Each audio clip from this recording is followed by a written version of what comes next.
Bud Hotz. They call me Bud. I was born in Iowa. When I was 2 years old, my folks moved me and my other brother and sister to California from Iowa. That was an interesting trip back in the early days. Coming from east to the west, we had crossed a lot of desert to get to Los Angeles. And a lot of the roads were board roads, just boards laid down so you don't sink in the sand. And every so often there's a parking area where you could get off and let the other guy through, or he'd let you through. But I don't remember much about that because I was a youngster. But the folks remember a lot about it because if you had 4 flat tires in one day, it wasn't too bad. I don't remember most. Yeah. Sleeping outdoors and poor food. I just got a church and people were all excited. They just heard the president talk about Pearl Harbor.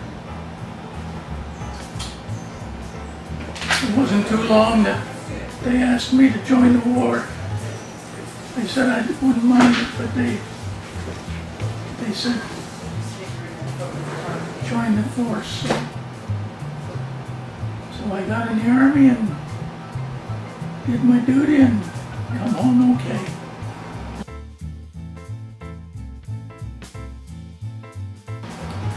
If they need it, that's what it's for. If they didn't need it, they wouldn't have to use it. Yeah.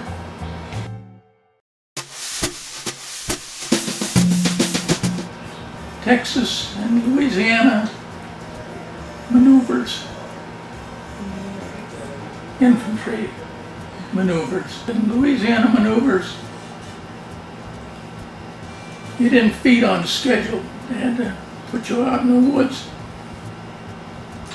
Then they had trouble finding you. When they did find you, they didn't have transportation, so we did an awful lot of walking to get your food and to get your sleeping bag for the night. Just a lot of walking.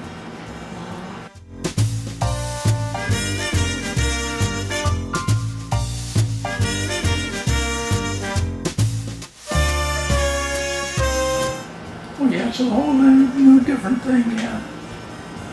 The exercise and the discipline. Oh, I don't like war, no, but when you get forced into it, it's a different thing. You accept it and take what's given. Just short of 18 months overseas and just short of 18 months in the States training before I went overseas. And the New Hebrides is a chain of islands. I was there. I was spent a lot of time in Dutch New Guinea, that's northern New Guinea, and southern New Guinea, spent an awful training there. And in the Philippines,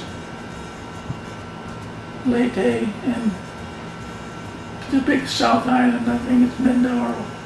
We did a lot of swimming, a lot of easy fishing, a lot of riding the surf.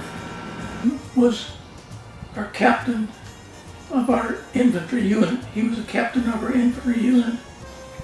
And that was real vivid because we had been marching up the road for days.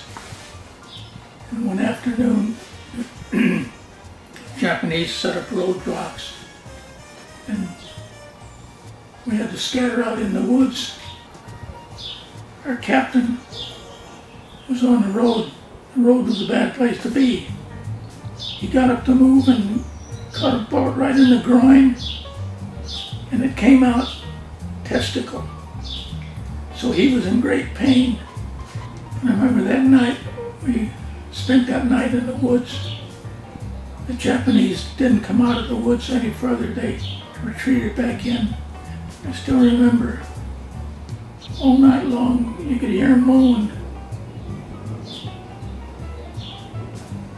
The Japanese never came out of the woods again because they'd be in the wide open.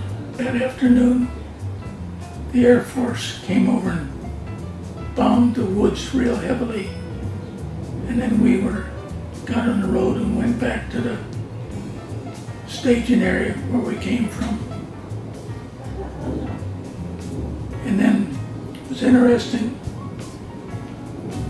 those who were wounded pretty bad were getting an airplane ride back to the big hospital on the bottom of this island. And they were flying those people one at a time. They had 3 or 4 of those. They didn't need much of a landing strip. They used the road. And finally came my turn. I got to go back in a Piper Cub. Took care of my arm. That was an experience. And when we got to the captain's quarters where they were taking care of the wounded, he said, "Now we're going to give you some medicine to put you to sleep. And I want you to start counting as long as you can. Start at 30. And I said, 30, 31, 32, 30, 30, 30, and I was gone. I went out in a hurry. They took good care of me. Then, when we got to this big town on this island, had a big airstrip. Japanese had put a big airstrip there that we had taken that. They flew a bunch of us wounded back to the southern part of the island in a C-47. Held about 25 people. So I got a little airplane ride and I got a big airplane ride. And 2 months after I got back to the main hospital in the southern part of this island, I got a ticket home. Cruise ship came up, loaded a cruise ship full of wounded guys and headed for San Francisco. One of the guys in our company had a harmonica, and at night he would play for us, you know. And this was before I went overseas. Went home, told my mother, "Get me a harmonica."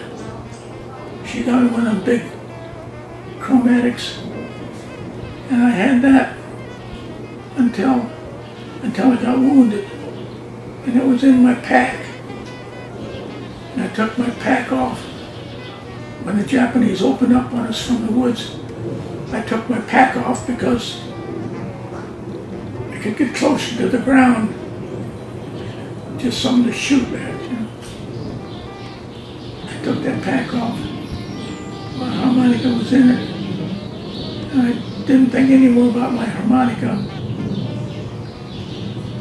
I had my weapon up in front of me like this, looking for smoke coming from the woods.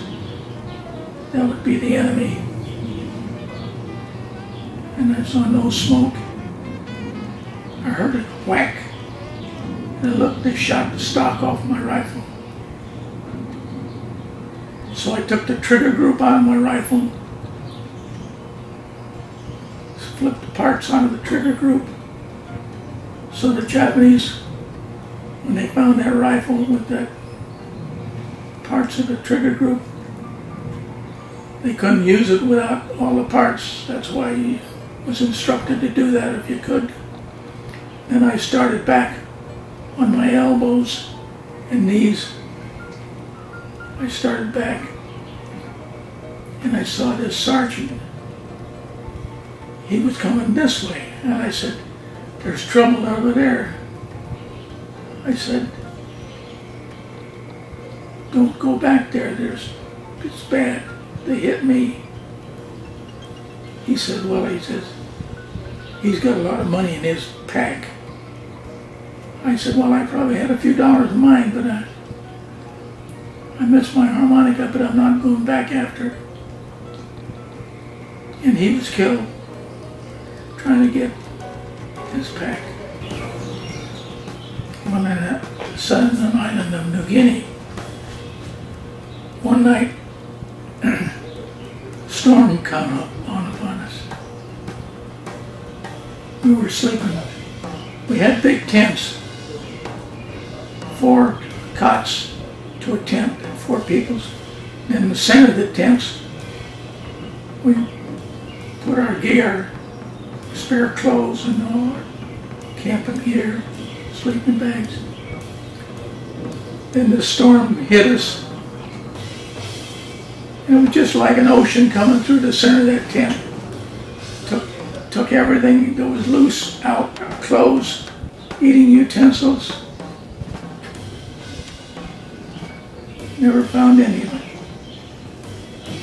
Went south. They had big storms over there. You know what a big storm is. It really blows. Noise. It's one thunderclap after another. Different country. Remember the funny thing that happened? In the States, training. And I was the catcher for the baseball team, our team. And I didn't have my glove in the proper angle. And something hurt. And I took the glove off. And this finger here was just right angles, just bent right angles. Craziest thing, I thought I would lose that finger, you know. And I just took it and bent it backward long. It didn't hurt, but it went back okay. It was a funny thing that happened.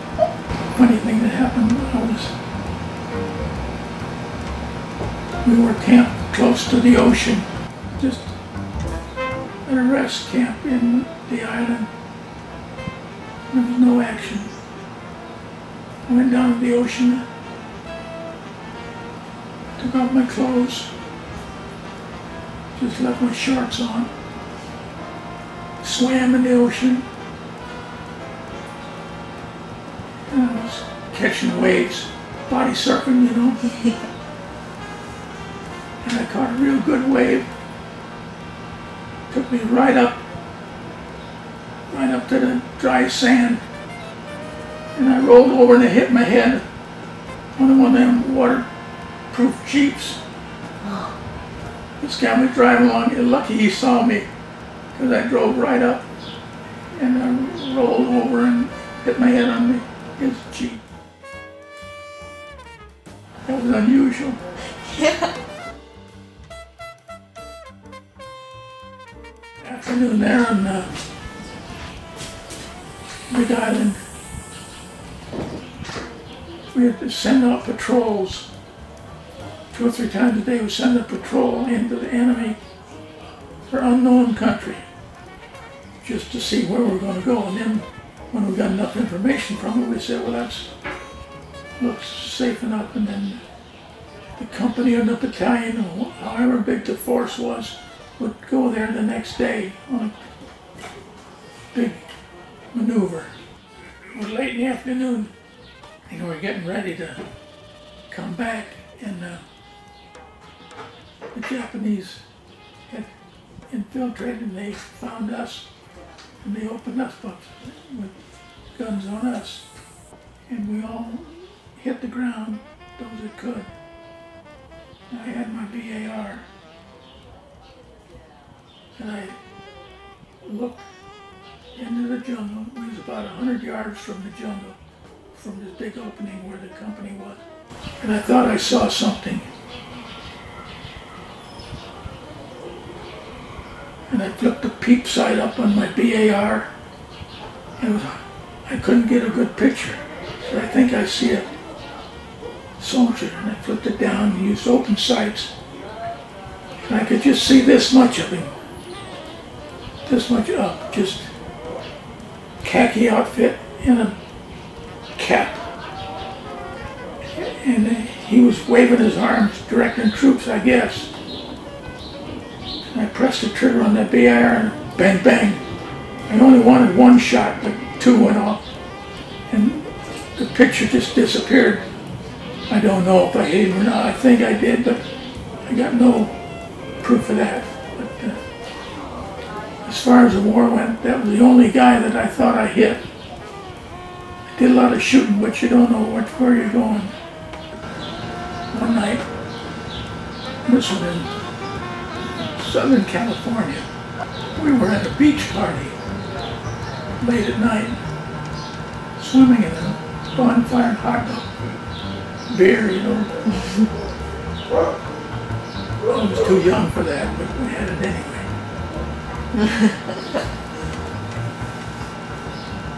And all of a sudden, rockets started going off from the sky. And you could just barely see them.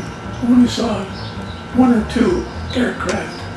My guess was, well, that's what we're shooting at, Japanese. No aircraft was reported down. So we didn't hit nothing, but they evidently, the paper said the Japanese had launched their activity against us from a submarine. They had what they could have on a submarine, and then they had to assemble it and take off on pontoons. But they never confirmed that, and we had no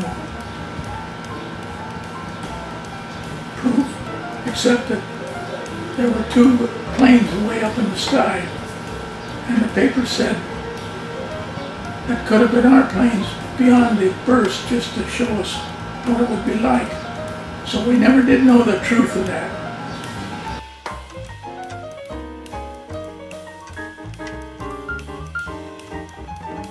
During the war, there were a lot of things you couldn't get, but we had a good, prosperous company. Nobody starved to death. There was a lot of things you couldn't get anymore, but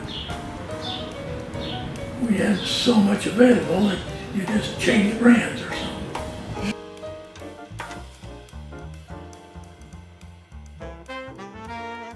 My dad was a auto mechanic, body and fender work, straightening out dents in cars. Of course, he was already exempt because he was too old. Even if he was at home, or he was too old, he would never be drafted.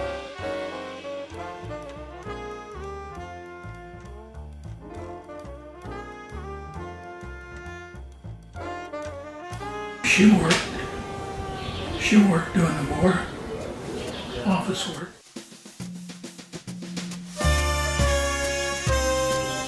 For transportation. Well, he was happy to have it done, man. When he was on the road, whether it was in the service or training, you had long walks to the next bivouac area. Bivouac where you're going to spend the night, you know. And if a truck came along and he invited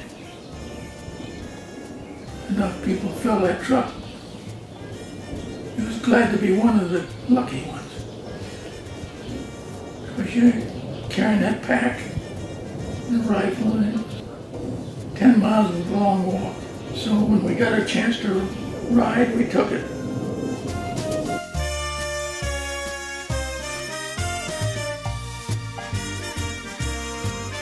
You were so glad to get home.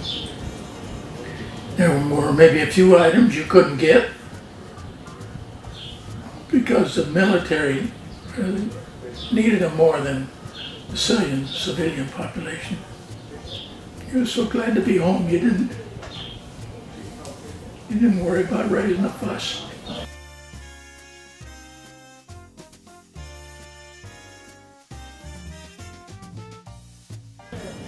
Well, I think we had a lot of friends helping us out, and I think we made a remarkable recovery. The Japanese counted on this war for years before they got involved in it.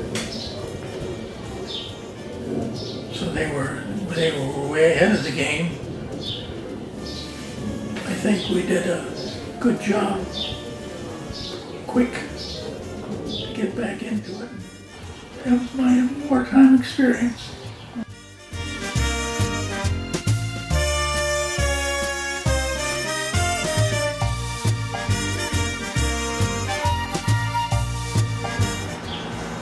Lost a lot of good friends in that action. It was a good experience, but I wouldn't like to do it again.